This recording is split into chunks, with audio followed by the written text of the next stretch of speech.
ওম শান্তি। আজি 26/2/2025 বৰ্ষৰ প্ৰাতঃ মুৰলী ওম শান্তি বাপ-দাদা মধুবন। আজি বাবাই কৈছে, মৰমৰ সন্তানসকল, তোমালোক অতি আনন্দিত হ'ব লাগে যে আমি এতিয়া পুৰণা কাপোৰ অৰ্থাৎ শৰীৰ এৰি ঘৰলৈ যাম। পুনৰ নতুন সৃষ্টিত নতুন কাপোৰ ল'ম। প্ৰশ্ন: ড্ৰামাৰ কোনটো ৰহস্য অতি সূক্ষ্মভাৱে বুজিবলগীয়া? উত্তৰ: এই ড্ৰামাখন ওকণিৰ দৰে অৰ্থাৎ ধীৰ গতিৰে চলি থাকে, টিক টিক হৈ থাকে। যিয়ে যি ভূমিকা পালন কৰিলে সেয়া পুনৰ হুবহু ৫,০০০ বছৰৰ পাছত পুনৰাবৃত্তি হ'ব। এইটো অতি সূক্ষ্মভাৱে বুজিবলগীয়া ৰহস্য। যিসকল সন্তানে এইটো ৰহস্য যথাৰ্থভাৱে নুবুজে তেওঁলোকে কৈ দিয়ে, ড্ৰামাত যদি আছে পুৰুষাৰ্থ কৰিম, তেওঁলোকে উচ্চ পদ পাব নোৱাৰে। ওম শান্তি। সন্তানসকলে পিতাৰ পৰিচয় পালে, গতিকে পিতাৰ পৰা উত্তৰাধিকাৰ ল'ব লাগে আৰু পবিত্ৰ হ'ব লাগে।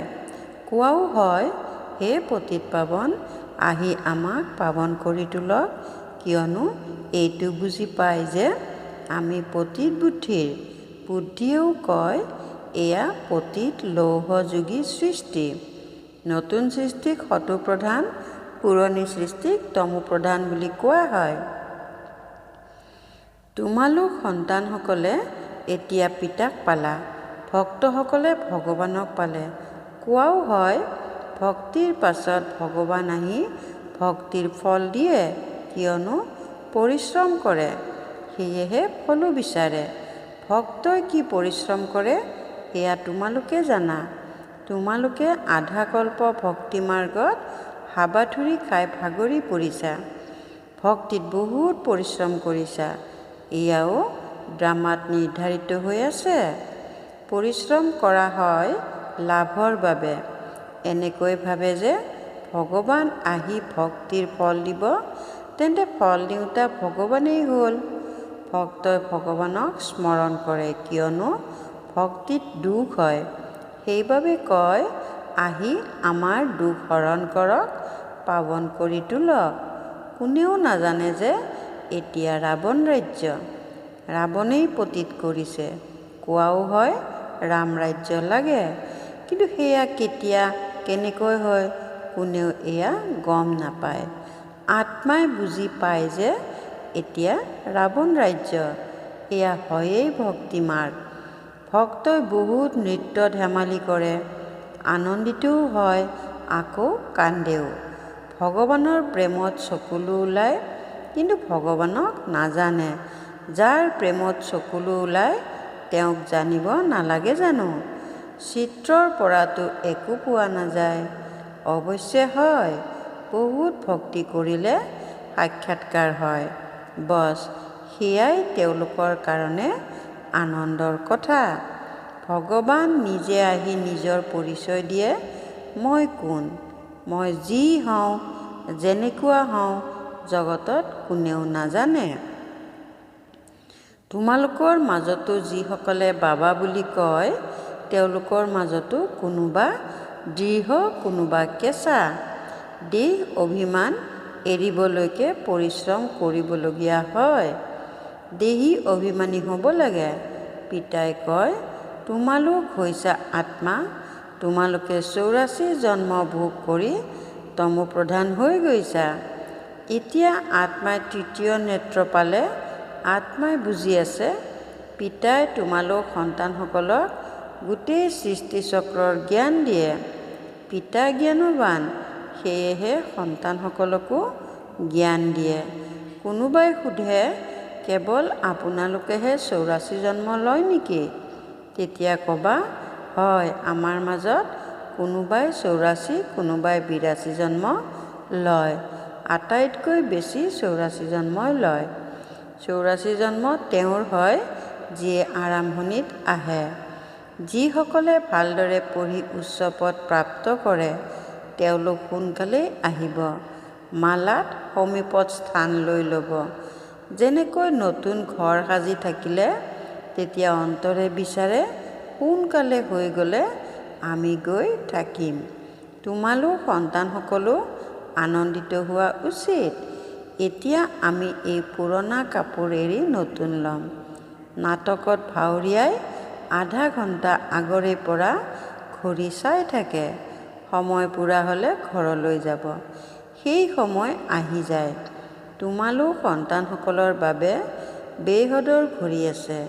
তোমালোকে জানা যে যেতিয়া কৰ্মাতীত অৱস্থা প্ৰাপ্ত কৰিম তেতিয়া আৰু ইয়াত নাথাকিম। কৰ্মাতীত হ'বলৈকো স্মৃতিত থাকিব লাগে। বহুত পৰিশ্ৰম কৰিবলগীয়া হয়। নতুন সৃষ্টিলৈ তোমালোক যোৱা। আকৌ প্ৰতিটো জন্মত কলা কম হৈ গৈ থাকে। নতুন ঘৰত ছমাহ থাকিলে কিবা নহয় কিবা দাগ আদি লাগি নাযায় জানো? অলপ পাৰ্থক্য আহি যায়। তেন্তে তাত নতুন সৃষ্টিত কোনোবা প্ৰথমতে আহিব, কোনোবা অলপ দেৰিকৈ আহিব। প্ৰথমে যিসকল আহিব তেওঁলোকক কোৱা হ'ব শতপ্ৰধান। পাছত লাহে লাহে কলা কম হৈ যায়। এই ড্ৰামাৰ চক্ৰ ওকণিৰ দৰে, অৰ্থাৎ ধীৰ গতিৰে চলি থাকে, টিক টিক হৈ থাকে। তোমালোকে জানা গোটেই সৃষ্টিত যিয়ে যি ভূমিকা পালন কৰে এই চক্ৰ ঘূৰি থাকে। এয়া বুজিবলগীয়া অতি সূক্ষ্ম কথা। পিতাই অনুভৱেৰে শুনায়। তোমালোকে জানা এই পঢ়া আকৌ ৫,০০০ বছৰ পাছত পুনৰাবৃত্তি হ'ব। এইখন ৰচি থোৱা খেল। এই চক্ৰৰ বিষয়ে কোনো জ্ঞাত নহয়। ইয়াৰ ৰচয়িতা, নিৰ্দেশক, মুখ্য ভাৱৰীয়া কোন সেয়া একোৱে নাজানে। এতিয়া তোমালোক সন্তানসকলে জানা আমি ৮৪ জন্ম ভোগ কৰি এতিয়া পুনৰ উভতি যাম। আমি আত্মা। দেহী অভিমানী হ'লে তেতিয়া আনন্দৰ সীমা নোহোৱা হ'ব। সেয়া হ'ল সদৰ নাটক, এয়া হ'ল বেহদৰ। বাবাই আমাক আত্মাসকলক পঢ়াই আছে। এইটো নহয় যে অমুক সময়ত এইটো হ'ব। বাবাক কোনো কথা সুধিলে কয়, ড্ৰামাত যিবোৰ কথা শুনাবলগীয়া আছে সেই শুনাই দিয়ে। ড্ৰামা অনুসৰি যি উত্তৰ পাবলগীয়া আছিল সেয়া পাই গ'লা। বছ, সেইমতে চলি গৈ থাকিব লাগে। ড্ৰামাক বাদ দি পিতাই একো কৰিব নোৱাৰে। কিছুমান সন্তানে কয়, ড্ৰামাত যদি আছে পুৰুষাৰ্থ কৰিম। তেওঁলোকে কেতিয়াও উচ্চ পদ পাব নোৱাৰে। পিতাই কয়, তোমালোকে পুৰুষাৰ্থ কৰিব লাগে। ড্ৰামাই তোমালোকক কল্প পূৰ্বৰ দৰে পুৰুষাৰ্থ কৰায়। কিছুমানে ড্ৰামাৰ ওপৰত এৰি দিয়ে যে ড্ৰামাত যি আছে, গতিকে বুজি পোৱা যায় যে এওঁৰ ভাগ্যত নাই। এতিয়া তোমালোকৰ স্মৃতি উদয় হৈছে। আমি আত্মা। আমি এই ভূমিকা পালন কৰিবলৈ আহিছোঁ।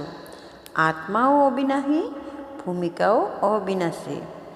৮৪ জন্মৰ ভূমিকা আত্মাত নিহিত হৈ আছে। পুনৰ সেয়াই ভূমিকা পালন কৰিব। ইয়াক কোৱা হয় প্ৰকৃতি। প্ৰকৃতিৰ আৰু কি বিস্তাৰ কৰিম।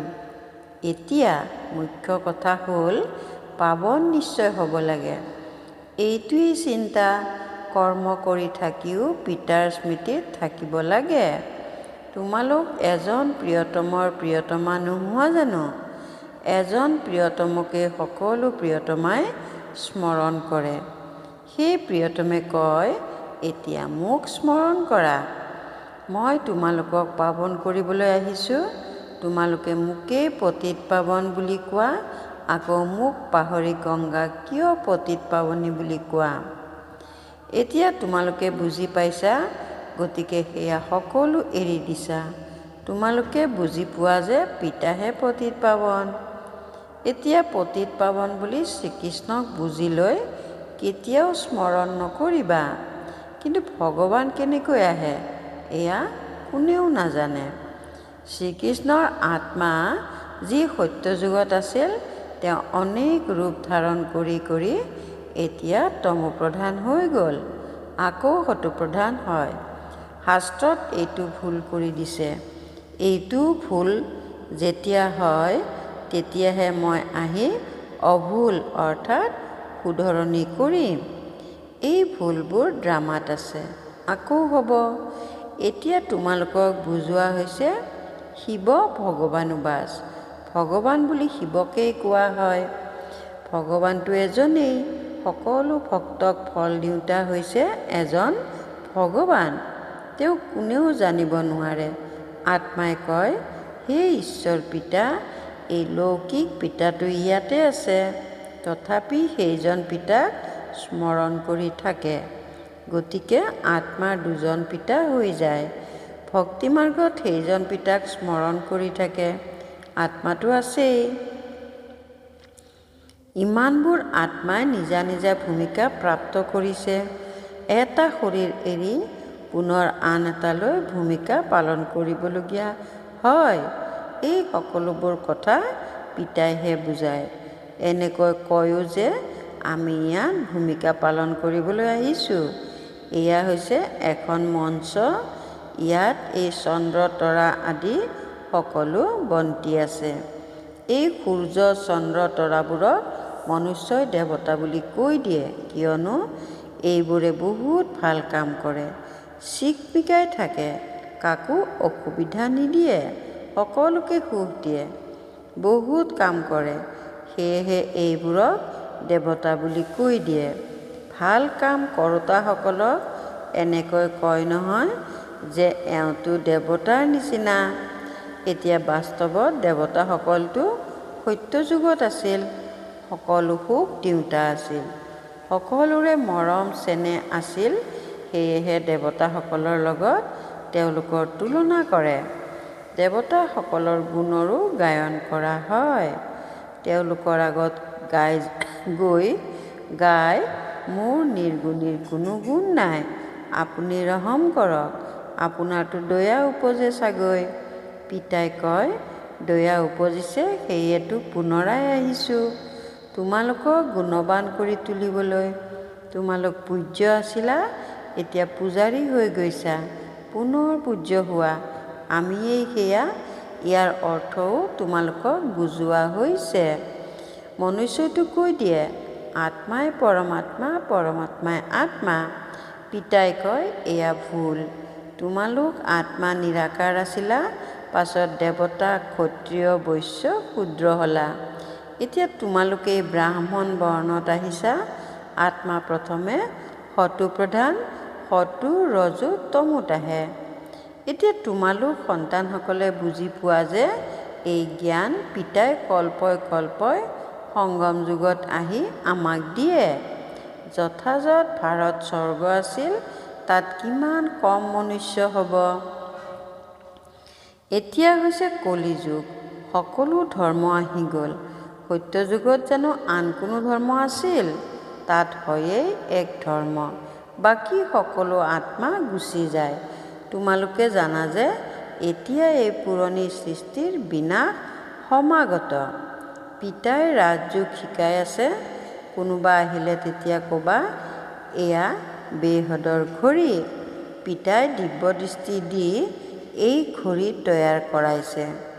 যেনেকৈ সেই ঘড়ী তোমালোকে বাৰে বাৰে চাই থাকা, এতিয়া এই বেহদৰ ঘড়ী স্মৃতিলৈ আহে। পিতাই ব্ৰহ্মাৰ দ্বাৰা এক ধৰ্মৰ প্ৰতিষ্ঠা, শংকৰৰ দ্বাৰা আসুৰী সৃষ্টিৰ বিনাশ কৰায়। বুদ্ধিয়েও কয় চক্ৰ নিশ্চয় ঘূৰি থাকে। কলিযুগৰ পাছত সত্যযুগ আহিব। এতিয়া মনুষ্যও বহুত, উপদ্ৰৱো বহুত হৈ গৈ থাকে। ক্ষেপণাস্ত্ৰ সেয়াই। শাস্ত্ৰততো কিমান কথা ৰচি দিছে। পিতা আহি বেদ শাস্ত্ৰৰ সাৰ বুজায়। মুখ্য ধৰ্মও চাৰিটা। এই ব্ৰাহ্মণ ধৰ্ম হ'ল পঞ্চম। সকলোতকৈ উচ্চ এইটো হৈছে সৰু ধৰ্ম। যজ্ঞৰ তত্ত্বাৱধান লোৱা ব্ৰাহ্মণ। এয়া হৈছে জ্ঞান যজ্ঞ। উপদ্ৰৱ নোহোৱা কৰিবৰ বাবে যজ্ঞ ৰচনা কৰে। তেওঁলোকে ভাবে এই যুদ্ধ আদি নহওক। হেৰ' যুদ্ধ নালাগিলে তেন্তে সত্যযুগ কেনেকৈ আহিব? ইমানবোৰ মনুষ্য ক'লৈ যাব? আমাক সকলো আত্মাক লৈ যায় যেতিয়া নিশ্চয় শৰীৰ ইয়াতে এৰিব লাগিব। তোমালোকে আহ্বানো জনোৱা, হে বাবা, আহি আমাক পতিতৰ পৰা পাৱন কৰি তোলক। পিতাই কয়, মই নিশ্চয় পুৰণি সৃষ্টিৰ বিনাশ কৰাব লাগে। পাৱন সৃষ্টি হৈছেই সত্য যুগ। সকলোকে মুক্তিধামলৈ লৈ যাওঁ। সকলোৱে কালকটো আহ্বান জনায় নহয়, এইটো নুবুজে যে আমিতো কালৰো কালক আহ্বান জনাওঁ। পিতাই কয়, এয়াও ড্ৰামাত নিৰ্ধাৰিত হৈ আছে। আত্মাসকলক শ্ৰী শ্ৰী সৃষ্টিৰ পৰা উলিয়াই শান্তিধামলৈ লৈ যাওঁ। সেয়াতো ভাল কথাই নহয় জানো? তোমালোকে মুক্তিত গৈ পুনৰাই জীৱন মুক্তিত আহিব লাগে। তাৰ পাছত আকৌ জীৱন বন্ধনত। ইমানবিলাকতো সত্যযুগত নাহিব, পাছত ক্ৰমানুসৰি আহিব। সেয়েহে এতিয়া শান্তিধাম আৰু সুখধামক স্মৰণ কৰা। শেষৰ ফালে যিসকল আহে তেওঁলোকৰতো ভূমিকাই অলপ।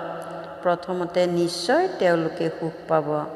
তোমালোকৰ ভূমিকা সকলোতকৈ উচ্চ। তোমালোকে বহুত সুখ পোৱা। ধৰ্ম প্ৰতিষ্ঠাপকসকলেতো কেৱল ধৰ্ম প্ৰতিষ্ঠা কৰে, কাকো মুক্তি নিদিয়ে। পিতাতো ভাৰতত আহি সকলোকে জ্ঞান দিয়ে।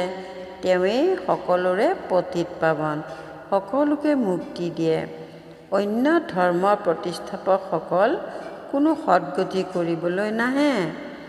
তেওঁলোক ধৰ্ম প্ৰতিষ্ঠা কৰিবলৈ আহে। তেওঁলোকে কোনো শান্তিধাম সুখধামলৈ লৈ নাযায়। সকলোকে শান্তিধাম সুখধামলৈ পিতাইহে লৈ যায়। যিয়ে দুখৰ পৰা মুক্ত কৰি সুখ দিয়ে তেওঁৰেই তীৰ্থ হয়। মনুষ্যই বুজি নাপায়, বাস্তৱত সঁচা তীৰ্থটো এজন পিতাৰেই হয়, মহিমাও এজনৰে। সকলোৱে তেওঁক আহ্বান জনায়, হে মুক্তিদাতা আহক। ভাৰতেই সঁচা তীৰ্থ, য'ত পিতা আহি মুক্তি জীৱন মুক্তি দিয়ে। সেইবাবে তোমালোকে আকৌ ভক্তিমাৰ্গত তেওঁৰ ডাঙৰ ডাঙৰ মন্দিৰ নিৰ্মাণ কৰা। হীৰা অলংকাৰেৰে মন্দিৰ নিৰ্মাণ কৰা। সোমনাথৰ মন্দিৰ কিমান ধুনীয়াকৈ নিৰ্মাণ কৰে। আৰু এতিয়া চোৱা, বাবা ক'ত বহি আছে? পতিত শৰীৰত, পতিত সৃষ্টিত। তোমালোকেহে চিনি পোৱা। তোমালোক পিতাৰ সহায়কাৰী হোৱা। আনক ৰাস্তা দেখুৱাই দিয়াত যিয়ে সহায় কৰিব তেওঁ উচ্চ পদ পাব। এয়াতো নিয়ম হয়। পিতাই কয়, পৰিশ্ৰম কৰা। বহুতক ৰাস্তা দেখুৱাই দিয়া যে পিতা আৰু উত্তৰাধিকাৰক স্মৰণ কৰা। 84ৰ চক্ৰ সন্মুখত আছে। এয়া যেন অন্ধৰ আগত আইনাৰ দৰে। এইখন ড্ৰামা হুবহু পুনৰাবৃত্তি হয়, তথাপিও মোক কোনেও নাজানিব। এনেকুৱা নহয় যে মোৰ মন্দিৰ লুটপাট কৰে, তেতিয়া মই কিবা কৰোঁ। ড্ৰামাত লুটপাট কৰিবলগীয়াই আছে। পুনৰ লুটপাট কৰি লৈ যাব। মোক আহ্বানী জনাই পতিতৰ পৰা পাৱন কৰি তুলিবলৈ। গতিকে মই আহি তোমালোক সন্তানসকলক পঢ়াওঁ। ড্ৰামাত বিনাশো নিৰ্ধাৰিত হৈ আছে। সেয়া পুনৰ হ'ব। মই কোনো ফু মাৰি নিদিওঁ যে বিনাশ হৈ যাওক। এই ক্ষেপণাস্ত্ৰ আদি তৈয়াৰ কৰিছে, এয়াও ড্ৰামাত নিৰ্ধাৰিত হৈ আছে। ময়ো ড্ৰামাৰ বান্ধনত বান্ধ খাই আছোঁ। মোৰ ভূমিকা সকলোতকৈ শ্ৰেষ্ঠ। সৃষ্টি পৰিৱৰ্তন কৰা, পতিতৰ পৰা পাৱন কৰি তোলা। এতিয়া সমৰ্থ কোন, মই নে ড্ৰামা? ৰাৱণো ড্ৰামা অনুসৰিয়েই আহিবই লাগে। মোৰ যি জ্ঞান আছে সেয়া আহি দিওঁ। তোমালোক হৈছা শিৱ বাবাৰ সেনা। ৰাৱণৰ ওপৰত বিজয়ী হোৱা। পিতাই কয়, সেৱা কেন্দ্ৰ খুলি থাকা। মই পঢ়াবলৈ আহোঁ। মই একো নলওঁ। যি পইচা আদি আছে সেয়া ইয়াত সফল কৰা। এনেকুৱাও নহয় যে সকলো শেষ কৰি ভোকত মৰিবা। ভোকত কোনেও মৰিব নোৱাৰে। বাবাই অৰ্থাৎ ব্ৰহ্মা সকলো দিলে, পিছে ভোকত মৰিলে জানো? তোমালোক ভোকত মৰা জানো? শিৱ বাবাৰ ভাণ্ডাৰ আছে।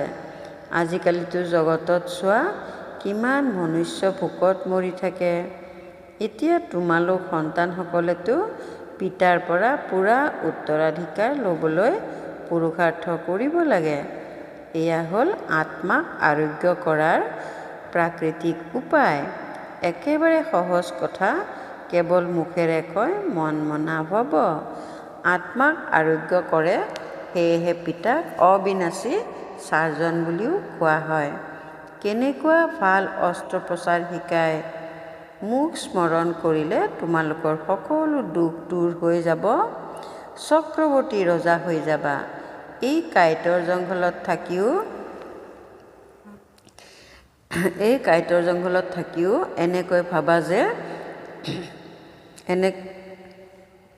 এনেকৈ ভাবা যে আমি ফুলৰ বাগিচালৈ গৈ আছোঁ, ঘৰলৈ গৈ আছোঁ।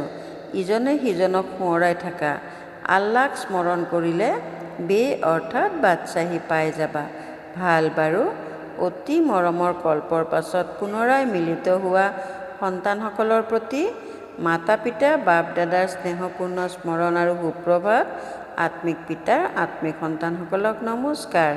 ধাৰণাৰ বাবে মুখ্য সাৰ 1 নম্বৰ, উচ্চ পদ পাবৰ কাৰণে পিতাৰ পূৰা সহায়কাৰী হ'ব লাগে। অন্ধক ৰাস্তা দেখুৱাব লাগে। বেহদৰ খৰি সদায় স্মৃতিত ৰাখিব লাগে। 2 নম্বৰ, যজ্ঞৰ তত্ত্বাৱধান ল'বৰ কাৰণে সঁচা ব্ৰাহ্মণ হ'ব লাগে। টকা পইচা আদি যি আছে সেয়া সফল কৰি পিতাৰ পৰা পূৰা উত্তৰাধিকাৰ ল'ব লাগে। বৰদান, মন মনা ভৱৰ বিধিৰে বন্ধনসমূহৰ বীজ সমাপ্ত কৰোঁতা নষ্টমোহা স্মৃতিস্বৰূপ হোৱা। বন্ধনসমূহৰ বীজ হৈছে সম্বন্ধ। যিহেতু পিতাৰ সৈতে সৰ্বসম্বন্ধ গঢ়ি ল'লা, তেন্তে অন্য কাৰোবাৰ প্ৰতি মোহ কেনেকৈ জাগিব পাৰে। সম্বন্ধ অবিহনে মোহ নাজাগে, আৰু যদি মোহ নাই তেন্তে বন্ধন নাই। যিহেতু বীজেই শেষ কৰি দিলা, তেন্তে বীজৰ পৰা বৃক্ষ কেনেকৈ উপজিব। যদি এতিয়াও বন্ধন আছে, তেন্তে সিদ্ধ হয় যে কিছু ছিঙিলা, কিছু গঢ়িলা।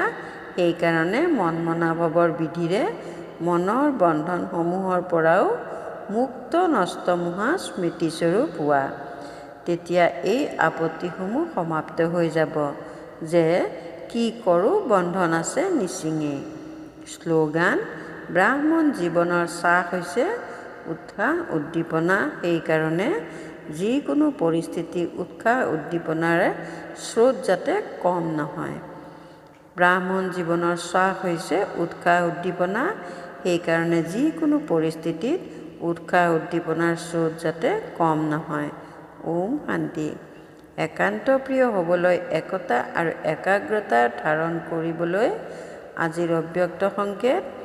যিমানেই সেৱাৰ অস্থিৰতাত আহা, সিমানেই একেবাৰে আণ্ডাৰগ্ৰাউণ্ড হৈ যোৱা। যিকোনো নতুন আৰু শক্তিশালী উদ্ভাৱন আণ্ডাৰগ্ৰাউণ্ড হৈ থাকিহে কৰে। গতিকে একান্তবাসী হোৱা মানে আণ্ডাৰগ্ৰাউণ্ড। যিমান সময় পোৱা, একেলগে 1 ঘণ্টা বা আধা ঘণ্টা সময় নোপোৱা, কিন্তু মাজে মাজে 5 মিনিটো যদি পোৱা, তেতিয়া সাগৰৰ তলিলৈ গুচি যোৱা। ইয়াৰ দ্বাৰা সংকল্পত ব্ৰেক লাগি যাব। তেতিয়া বাণীত আহিব বিচাৰিলেও আহিব নোৱাৰিবা। ওম